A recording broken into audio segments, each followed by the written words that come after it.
Bas ka bihing Bagyo, no? Opo. Tingnan natin na lang sa Cubao, Victory or Solid North. Sana hindi po kasi, di ba, Magmamahal na araw. Hindi yan. Maaga pa naman. Oo. Alam niya eh. Sabi ko malilit akong aga ng lapag nila, ma'am. Nakalapag kayong mga 1:15 yata. Trace niyo pala yan siya? Oo, ano namin yung tracker. Kasi kung 140 sa ticket mo eh. Sabi ko, Oo. di ako malit. Parang 18 kami lumapag na.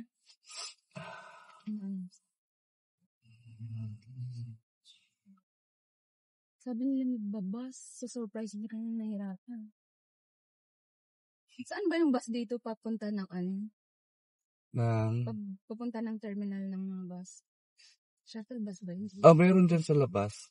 Victory nga lang ang Dito lang sa Pasay siya. Di siya abot ng Cubao.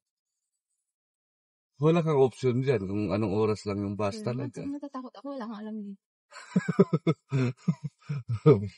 Pero natatakot. Sa mga kwento-kwento, gano'n. Oo, ang dami na nakapapanood kaya kahit mga taxi na No, gano'n. Depende yun. Ako talaga.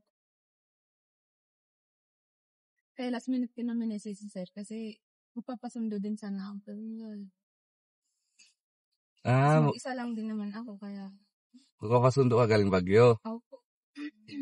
Bakit magbago yung isip mo? Wala, sayang mahal din ang banggit pa. Oo nga, no?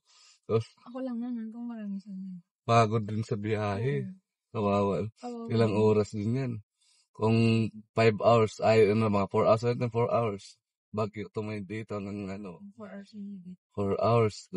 Kung yung mag back to back siya, 8 hours.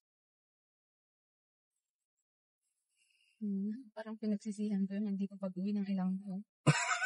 Grabe siya. Oo nga. Yun yung fair ng isang OFW na madadatnan mo pa ba yung parents mo? Biglaan pa kasi nawala.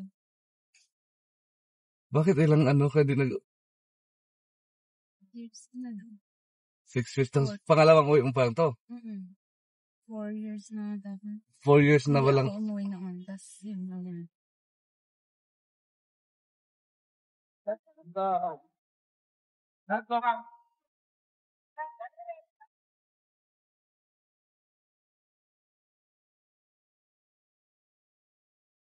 Ay, thank you.